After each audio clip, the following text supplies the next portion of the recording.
So I intend to keep my word, and I intend to hold him to his. Yesterday, the White House made clear the president opposes piecemeal appropriations that neglect border security and would veto them. So obviously that isn't going to become law. So this proposal flunks the Democratic leader's own test of a few days ago. So look, the political stunts are not going to get us anywhere.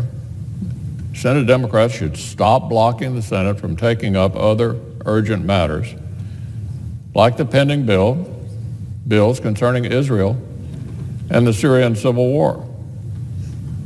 In previous government shutdowns, the Senate's done business. What we ought to be doing, and actually at the same time negotiate with the president on border security, because nothing else is going to get a solution. Therefore, I object. Objection is heard. Madam President, if I could just very briefly, I'm extremely disappointed. I can assure you, the majority leader, this is not a showboat issue with 800,000 federal workers being denied their paycheck.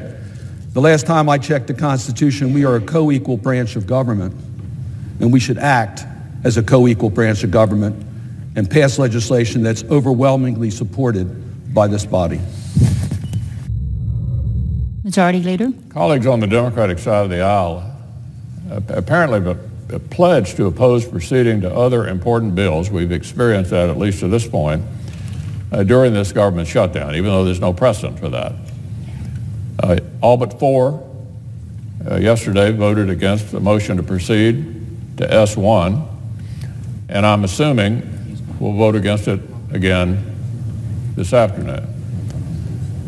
S1, the bill they're preventing us from going to, has wide bipartisan support, is a critical step in supporting our allies in the Middle East and securing peace in Syria. I've talked to many Americans who are intensely interested in the Israel issues. They don't understand why this important legislation be stymied over a dispute over something entirely different. So, Madam President, through the chair, I would ask Senator Cardin if this blockade against business on the floor is absolute.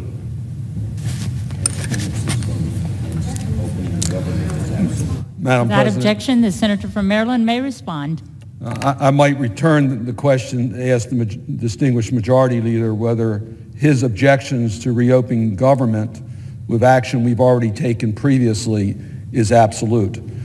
I can assure the majority leader that it's my commitment to our federal workers and to our country that the first order of business here should be the reopening of government. There's other important issues that we need to do that I strongly support. I, quite frankly, do not understand the majority leader's position as to why he would deny us a vote on reopening government that passed this body unanimously in the past. Madam President, I would say to my friend from Maryland, I'll repeat the question in a minute, but the answer to his question of me is because this will not produce a result.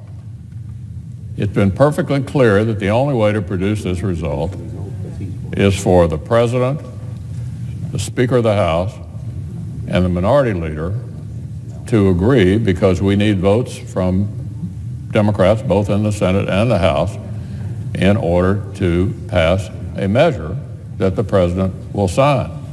But my question of the senator from Maryland was, is this blockade against business on the floor absolute? Madam President? Senator from Maryland. And of course, I would repeat my request to the distinguished majority leader whether his objections are absolute. Let me just point this out. We passed the bill that I ask unanimous consent. Basically, that's been passed near unanimously by this body. 92-6 for these appropriations passed. The last time I checked the Constitution, that's enough even for a veto override. I don't think anything has changed. These bills have nothing to do, zero to do, with Homeland Security wall issue. Zero. So why doesn't our distinguished majority leader, as the leader of a co-equal branch of government, allow us to speak on behalf of our responsibilities under Article 1 of the Constitution, let us take our action that we can take right now, today, at this very moment, and pass 6 appropriation bills where there's no controversy whatsoever in this body. As I've said, Madam President, repeatedly, it won't solve the problem because the President's made it clear he won't sign them. So let me try again. Let me try one more time. Does the Senator, through the chair, does the Senator intend to vote against proceeding to other measures? Senate will come to order. We have order in the Senate. Does the Senator intend to vote against proceeding to other measures during the government shutdown? Madam President. Senator from Maryland. Madam President, my first order of priority right now, since we can do this at this very moment, is to reopen government. It's outrageous that government is closed. People's lives are being affected every minute. I just heard yesterday of a layoff of another 180 jobs in my state because the Department of Agriculture is closed. We have an important economic development program in Baltimore that HUD can't act on the papers right now that's being delayed. To me, that's something we can get done right now. As a senator from Maryland, I'm going to use every opportunity I can to reopen government in a responsible manner. And I am disappointed that the majority leader is not using the opportunity that we have right now to pass 6 appropriation bills that are not in controversy. If the majority leader could answer for me, why are we holding up these 6 bills that have nothing to do with the central debate argument? We can put enough votes on the board to show the President of the United States he doesn't have the support in the Senate, and we have the votes to override his veto. To me, that should be our first order of business. So, Madam President, I think since the Senator from Maryland is unwilling to answer my question, the assumption should be, and I say this to the broad pro-Israel community in America that we all interact with on issues related to the U.S.-Israel relationship, the Senator is saying he might well vote to proceed to something else, but not vote to proceed to these important Israel bills and this important Syria bill. So I just want to make sure everybody understands where we are. The Senator is refusing to answer the question as to whether or not this blockade against Senate business applies to everything or just to these pro-Israel bills. So I think the refusal to answer provides the answer for our colleagues. We could, I assume, anticipate that Democrats will try to get votes on other matters during the government shutdown, but just not the Israel issue and the Syria issue. Madam President. Senator from Maryland. I will express my views on issues. I don't need the majority leader trying to express how I will vote on future issues. I'll answer the people of Maryland on how I will act on issues that are brought before the Senate. My top priority right now is to reopen government, and I'm very disappointed that the majority leader will not allow us to act as a co-equal branch of government. Would my colleague from Maryland yield? I would just say 3 words to my friend, the majority leader. Open the government. It's in your hands. I yield the floor.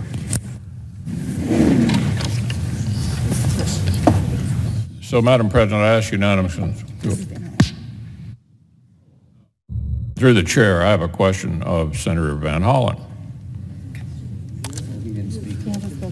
Or he's going to propound, I'm sorry, he's going to propound a consent agreement.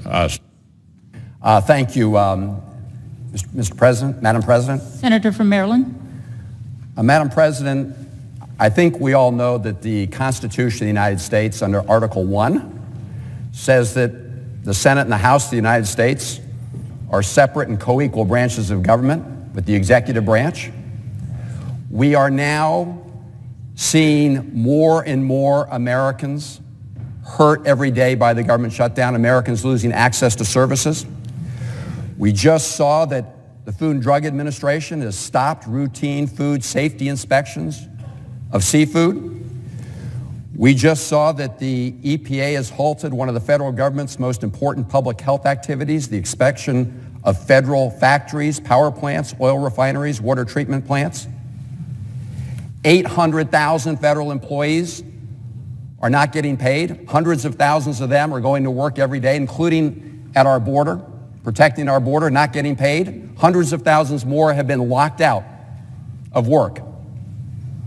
There's a Maryland mom who just had to go on the internet to set up a GoFundMe account to help pay her son's college tuition because they're on a monthly installment plan.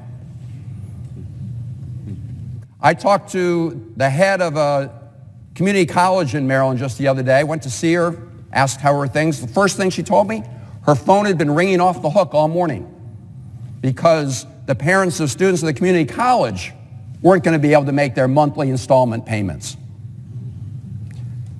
Hundreds of thousands of federal employees are one paycheck away from not being able to pay their mortgage or their rent.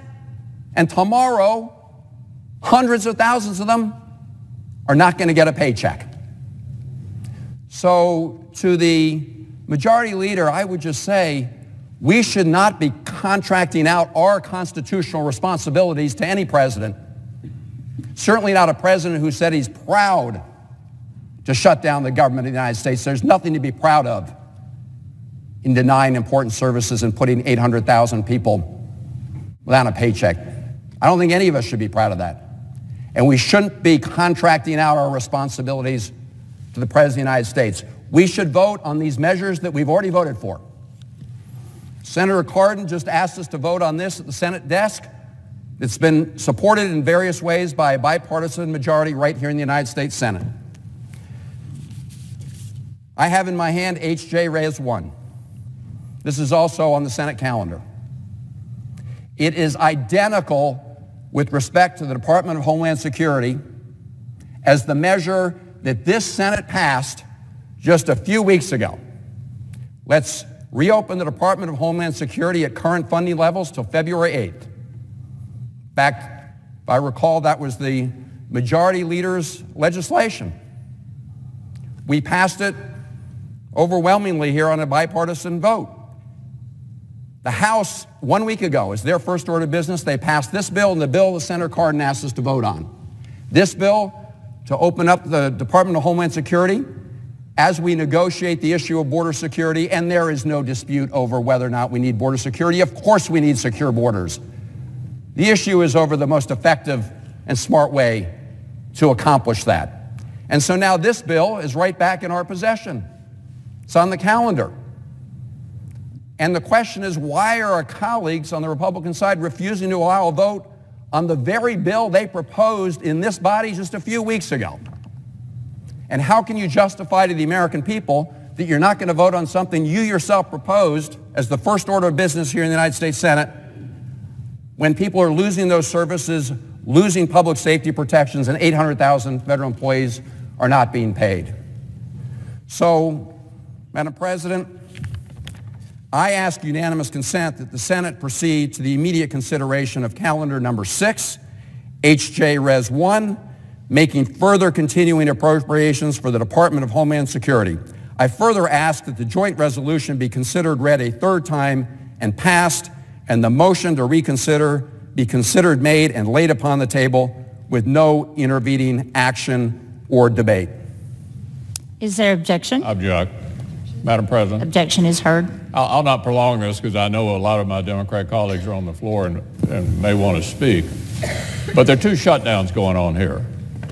Second shutdown going on that, as far as my research can discover, is rather unprecedented.